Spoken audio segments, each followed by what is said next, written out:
Virtual currency is like another currency. So for example, if you're going to travel to Europe, you would trade US dollars for euros, and so that you could use their currency there. However, virtual currency isn't legal tender, and we don't pretend that it is. In some ways, the analog is more like airline miles or hotel points, which is these are symbolic currencies, if you will, that you can accumulate. You can either earn them or buy them, and then you can switch them into something that you care about. Virtual currency was a big part of IMVU very early on. Starting in about 2005, the company began to experiment with virtual currency to bring it in to solve the challenge of how do you reward virtual goods creators and create a system that can build on itself. So that's how it started. Oh, absolutely. And here's where I have to pay homage, pay deference to our community, which is just incredible. We actually have the world's largest catalog of virtual goods, over 4 million items. So almost 200,000 people have signed up to become a creator, and they're incredibly prolific. Over 30,000 people in the last 30 days alone sold at least one good to one other person. They create 5,000 new items every single day, every 24 hours. It's incredible.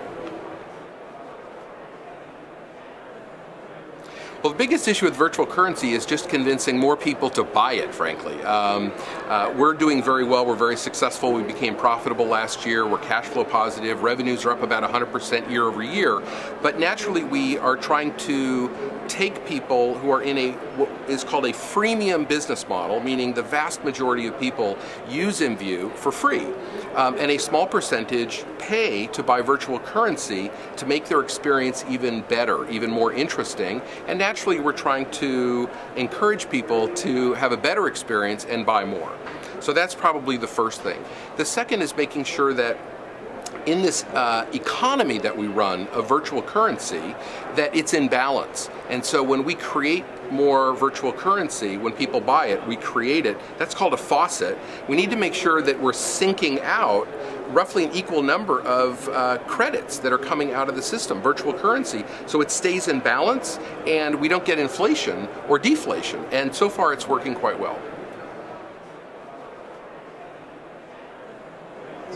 Well, I think it's just about to explode. Some people estimate that in North America about $1 billion worth of virtual currency was bought in 2009.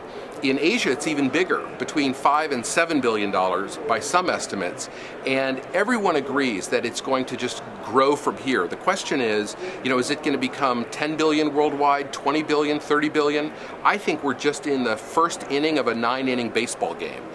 We have a long way to go. It's a much better business model for the businesses, and for users, they can choose these games and these activities for free, or they can buy a little bit of currency or a lot of currency. It's a completely new business model that puts power in the hands of users, and it's here to stay forever, I think.